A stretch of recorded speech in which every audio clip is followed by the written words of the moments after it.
Europe इस समय कई सारी समस्याओं से घिरा है, लेकिन फिर भी यूरोपीय यूनियन फिलहाल में रूस को ही सबसे बड़ी समस्या मानता है। यूरोपीय संघ जो कि 2024 तक अमेरिका के भरोसे था, वहीं यूरोपियन देशों की संख्या नेटो में सबसे ज्यादा है। जैसे कि 2025 में नेटो के सदस्य देशों की संख्या 32 है, जिसमें से 28 देश तो केवल यूरोप के हैं। बाकी 4 अन्य देश हैं, जैसे कि अमेरिका, कनाडा, तुर्की और ब्रिटेन हैं। अब यहाँ पर चौंकाने वाली बात है कि नेटो में यूरोप के 28 देश होने के बावजूद प्रभाव केवल अकेले अमेरिका का ही है, और इस पूरे नेटो संगठन में अमेरिका ने ही अकेले सबसे ज्यादा हथियारों का व्यापार किया। अब एक तरीके से यूरोपीय यूनियन अमेरिकी हथियारों का गुलाम बन बैठा, किंतु अब यूरोपियन देशों की आंखें खुल गई और अब यूरोपियन संघ ने अपनी रक्षा के लिए 150 मिलियन यूरो के सेफ आर्म फंड की मंजूरी दे दी। 150 बिलियन यूरो, जो कि लगभग 170 अरब डॉलर होगा।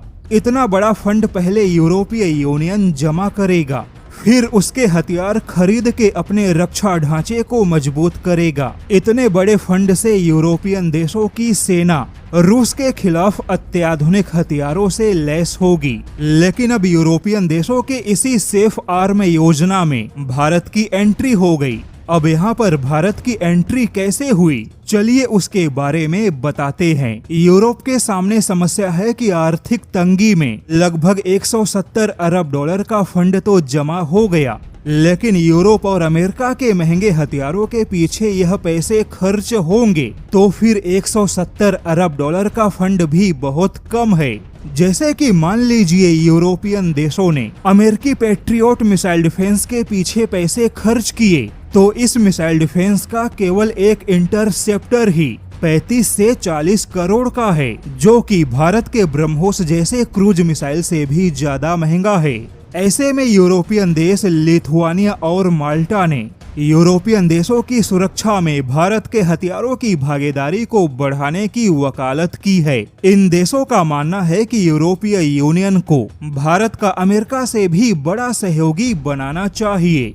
अब यहाँ पर बता दें कि यूरोपियन देशों ने 170 अरब डॉलर का जो रक्षा फंड इकट्ठा किया, उस फंड का सबसे बड़ा हिस्सा जमीनी सेना को मजबूत बनाने के पीछे खर्च होगा, जैसे कि हाईटेक डिवाइस, नाइट विजन कैमरे, अत्याधुनिक राइफल्स, गोला बारूद, एंटी टैंक गाइडेड मिसाइलें, सर्विलांस और हवाई रक्षा प्रणाली जैसे तमाम रक्षा उपकरण और हथियारों के पीछे खर्च होंगे।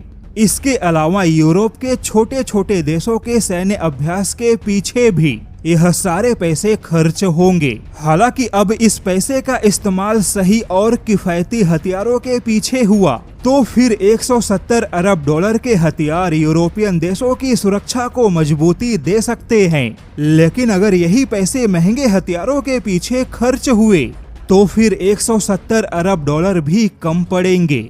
और जैसा कि सुरक्षा का मुद्दा स्थायी, योजना लंबी, विषय महत्वपूर्ण है, तो ऐसे में यूरोप के कई सारे देश अब भारत के साथ में किफायती और विश्वसनीय तकनीक और हथियारों के साथ में सुरक्षा को मजबूत बनाने की वकालत कर रहे हैं।